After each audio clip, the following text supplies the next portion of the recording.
പ്രണയിനി ഭാഗം 29. എന്താടാ മോനെ ഇത്? ആരാ ഇവൾ? എന്നാത്തിനാ നീ ഇവളെ മടിയിൽ വെച്ചേക്കുന്നേ? മോളി അമ്പരപ്പോടെ എഡ്ഡിയെ നോക്കി ചോദിച്ചു. സാമുവൽ ആണെങ്കിൽ ഇത് ഞാൻ പ്രതീക്ഷിച്ചതാണ് എന്ന മട്ടിൽ ചെറുപുഞ്ചിരിയോടെ നിൽക്കുകയാണ്. നിന്ന് കിണുങ്ങാതെ നീ കാര്യം പറയുന്നുണ്ടോ എഡ്ഡി? ഇച്ചായ ദേ നോക്കിയേ, ഇവനൊന്നും മിണ്ടാതെ ഇരിക്കുന്നത്. അല്ല, നിങ്ങളെന്തിനാ മനുഷ്യ ചിരിക്കുന്നേ? എഡ്ഡിയെയും സാമുവലിനെയും മാറി മാറി നോക്കിക്കൊണ്ട് ദേഷ്യത്തിൽ മോളി ചോദിച്ചപ്പോൾ സംഗതി വഷളായി എന്ന് അവർക്ക് മനസ്സിലായി. ആ സമയം ആരു ആണെങ്കിൽ എഡ്ഡിയിലേക്ക് കൂടുതൽ ചേർന്നിരുന്നു കൊണ്ട് മോളിയുടെ ദേഷ്യം കണ്ട് ഇപ്പോൾ വിതുമ്പും എന്ന മട്ടിലാണ്. അപ്പുവും കീർത്തുവും പിന്നെ എല്ലാരെയും ചുണ്ടിൽ ഒളിപ്പിച്ച ചിരിയോടെ നോക്കി നിൽപ്പാണ്. എടോ, നീ ഇങ്ങനെ ചൂടാവാതെ വാ, ഇവിടെ വന്നിരിക്കി, എന്നിട്ട് ചോദിക്കാം എന്താണെന്നൊക്കെ. എഡ്ഡിയെ ഒന്നാകെ ഒന്ന് നോക്കിക്കൊണ്ട് സാമുവൽ മോളിയുടെ കയ്യിൽ പിടിച്ചുകൊണ്ട് സോഫയിൽ ചെന്നിരുന്നു. ഇനി പറഞ്ഞാട്ടെ, എന്താടാ ഇതിൻ്റെയൊക്കെ അർത്ഥം? കള്ള ഗൗരവത്തോടെ സാമുവൽ ചോദിച്ചു. അത് പിന്നെ ഡാഡി, മമ്മി, എനിക്ക് ഈ ബൊമ്മക്കു അല്ല, ഇത് ആരാധ്യ, ദേ അർണവിൻ്റെ അനിയത്തിയാണ്. ഇവളെ എനിക്ക് ഒരുപാട് ഇഷ്ടമാണ്, ഇവൾക്ക് എന്നെയും. അതുകൊണ്ട് നിങ്ങളോട് പറയാൻ വന്നതാ. നാണത്തോടെ പറയുന്നവനെ അവിടെ ഇരുന്നവരൊക്കെയും വല്ലാത്തൊരു ഭാവത്തോടെയായിരുന്നു നോക്കിക്കണ്ടത്. മോളിയാണെങ്കിൽ നെഞ്ചിൽ കൈവച്ച് ഒറ്റ ഇരിപ്പാണ്.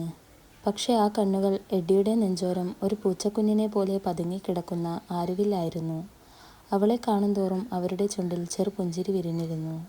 ഞങ്ങളോട് പറഞ്ഞിട്ടിപ്പോൾ എന്താണാവോ വേണ്ടത്? നീ പ്രേമിക്കാൻ ഒരുങ്ങുമ്പോൾ ഞങ്ങളോട് പറഞ്ഞോ? സാമുവൽ ചോദിച്ചപ്പോൾ എഡ്ഡി അതിനും ഒന്ന് ഇളിച്ച് കാണിച്ചു. താനെന്താടോ ഒന്നും മിണ്ടാതെ ഇരിക്കുന്നത്? പുന്നാരമോൻ്റെ ആവശ്യം കേട്ടില്ലേ? എന്താ തൻ്റെ അഭിപ്രായം? ആരുവിനെ തന്നെ നോക്കിയിരിക്കുന്ന മോളിയോട് സാമുവൽ ചോദിച്ചപ്പോൾ അവർ നിറഞ്ഞ ചിരിയോടെ അയാളെ നോക്കി. എനിക്കൊരു എതിർപ്പുമില്ല, നല്ല കൊച്ചല്ലേ ഇവൾ, എനിക്കിഷ്ടമായി ഇച്ചായ. അവർ അത് പറഞ്ഞപ്പോൾ ആരുവും അപ്പുവും കീർത്തുവും ഒക്കെ സന്തോഷത്തോടെ അവരെ രണ്ടുപേരെയും നോക്കി. ആരുവിനും അപ്പോളായിരുന്നു സമാധാനമായത്. അവൾ അവരെ നോക്കി പതുങ്ങിയൊന്ന് ചിരിച്ചു. അല്ല, അതവിടെ നിൽക്കട്ടെ, നീ എന്തിനാ മോളെ എടുത്ത് മടിയിൽ വെച്ചിരിക്കുന്നത്? മോളി എഡ്ഡിയെ നോക്കി കണ്ണു കൂർപ്പിച്ച് വെച്ചുകൊണ്ട് ചോദിച്ചപ്പോൾ അവൻ ഇളിച്ചുകൊണ്ട് അവരെ നോക്കി പറഞ്ഞു. അത് പിന്നെ ഞാൻ ചെയ്തതാ. മിന്നിക്കെട്ട് കഴിയാതെ ഇവളിവിടെ കാലുകുത്തുന്നത് ശരിയല്ലല്ലോ മമ്മ, അതുകൊണ്ടാ. ഓ, എന്തൊരു സ്നേഹം! അങ്ങനെയാണെങ്കിൽ പിന്നെ നീ ഇപ്പോൾ എന്തിനാ ഈ കൊച്ചിനെയും കൂട്ടി ഇവിടേക്ക് വന്നത്? ഞങ്ങൾ അങ്ങേക്ക് വരില്ലായിരുന്നോ? ചിരി അടക്കിക്കൊണ്ട് മോളി ചോദിച്ചു. അത് പിന്നെ ആദ്യം ഒറ്റയ്ക്കല്ലേ അവിടെ, അതുകൊണ്ടാ. മമ്മ അത് വിട്, ഇനി പറ, എന്നാ ഞങ്ങളുടെ വിവാഹം? പിന്നെ ദേ അവരുടെയും നമ്മളുടെ കൂടെ തന്നെ നടത്തണം. അപ്പുവിനെ നോക്കി ഒറ്റ കണ്ണിറുക്കി കാണിച്ചുകൊണ്ട് എഡ്ഡി പറഞ്ഞപ്പോൾ മോളിയും സാമുവലും ചിരിയോടെ അവരെ നോക്കി. പിന്നെ എല്ലാം വളരെ പെട്ടെന്നായിരുന്നു. നല്ലൊരു ദിവസം നോക്കി എൻഗേജ്മെൻ്റ് ഒന്നുമില്ലാതെ കല്യാണം നടത്താമെന്ന തീരുമാനത്തിൽ അവർ എത്തിച്ചേർന്നു. അതിനു മുന്നേ ഒന്ന് നാട്ടിൽ പോയി കീർത്തുവിൻ്റെ അച്ഛനെയും അമ്മയെയും കൂട്ടി വരികയും ചെയ്യണമെന്നവർ തീരുമാനിച്ചു. ഇതേ സമയം കീർത്തുവിനെയും അപ്പുവിനെയും കണ്ട് കുറച്ച് കാര്യം സംസാരിക്കാൻ വേണ്ടി അവരുടെ ഫ്ലാറ്റിന് മുന്നിൽ എത്തിയതായിരുന്നു ശില്പ.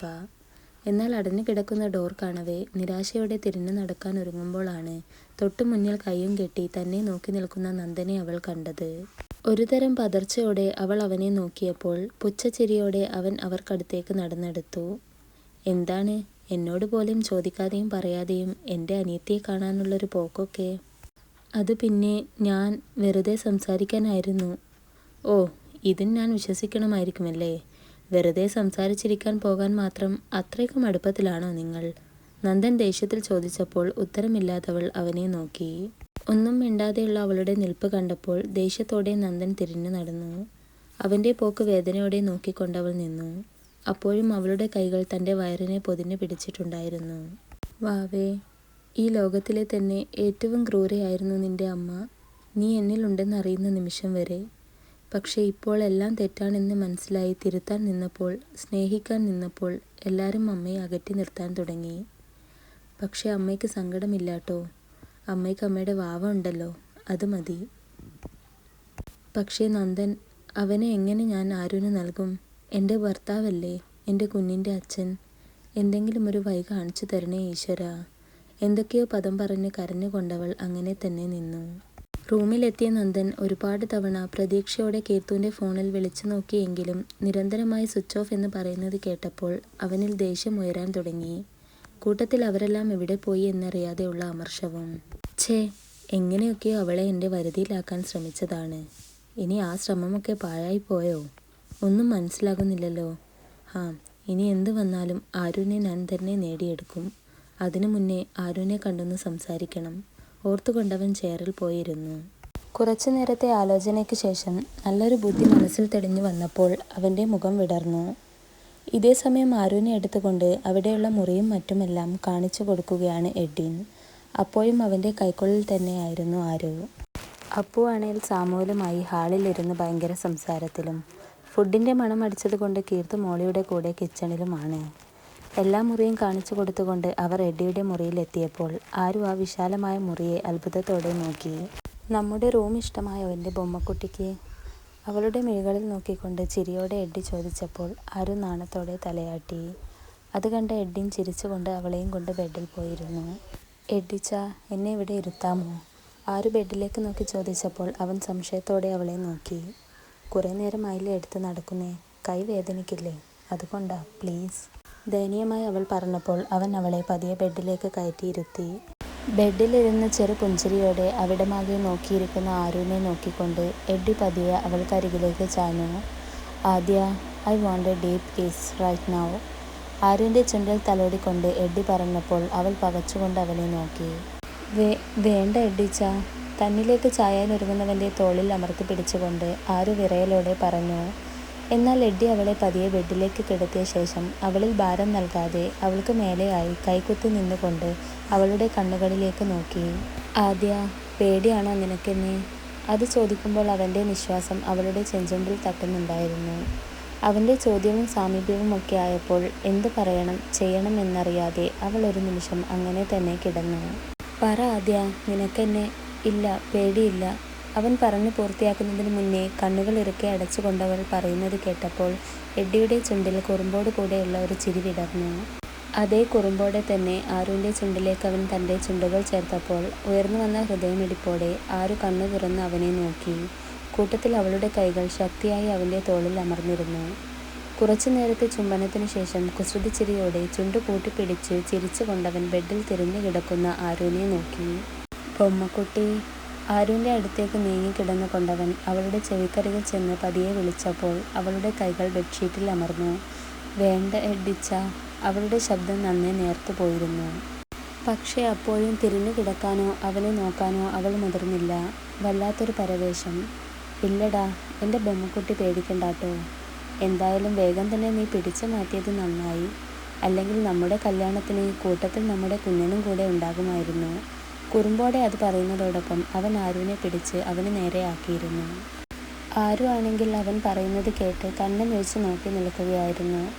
നാണം കൊണ്ടോ എന്തോ അവൾ ആകെ ചുവന്നു തുടുത്തിരുന്നു. ദേ, ഇങ്ങനെ ചുവന്നു തുടുത്ത് എൻ്റെ മുന്നിൽ കിടന്നാൽ പിന്നെ എൻ്റെ കൺട്രോൾ പോയി ഞാൻ എന്തെങ്കിലും ചെയ്തിട്ട് കരഞ്ഞിട്ട് കാര്യമില്ല. അതുകൊണ്ട് ഇച്ചായൻ്റെ കുഞ്ഞി വാ, നമുക്ക് താഴെ പോകാട്ടോ. ആരുവിൻ്റെ താടിയിൽ പിടിച്ച് കൊഞ്ചിക്കും പോലെ പറഞ്ഞുകൊണ്ട് എഡ്ഡി അവളുടെ കവിളിൽ ഒരു ഉമ്മ കൊടുത്ത ശേഷം എഴുന്നേറ്റ് നിന്ന് ആരുവിനെ കൈകളിലേക്ക് എടുത്തു. നീ എത്ര നോക്കിയിട്ടും കാര്യമില്ല.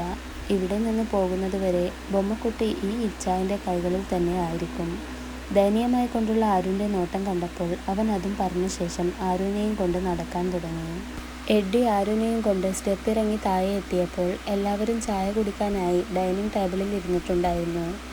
ആരുവിനെയും കയ്യിലൊതുക്കിക്കൊണ്ട് ഇളിച്ചുകൊണ്ട് നടന്നു വരുന്ന എഡ്ഡിയെ അവരെല്ലാം ചിരിയോടെ ആയിരുന്നു നോക്കിക്കണ്ടത്. ചായ കുടിക്കാൻ വേണ്ടി ഇരുന്നപ്പോഴും എഡ്ഡി ആരുവിനെ വിട്ടില്ലായിരുന്നു.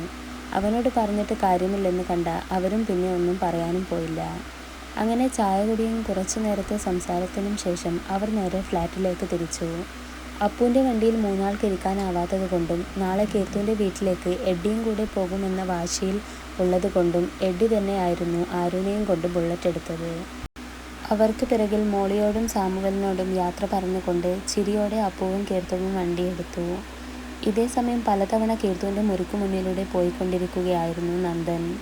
അവന് എങ്ങനെയെങ്കിലും ആരുവിനെ കണ്ടൊന്ന് സംസാരിക്കണമായിരുന്നു.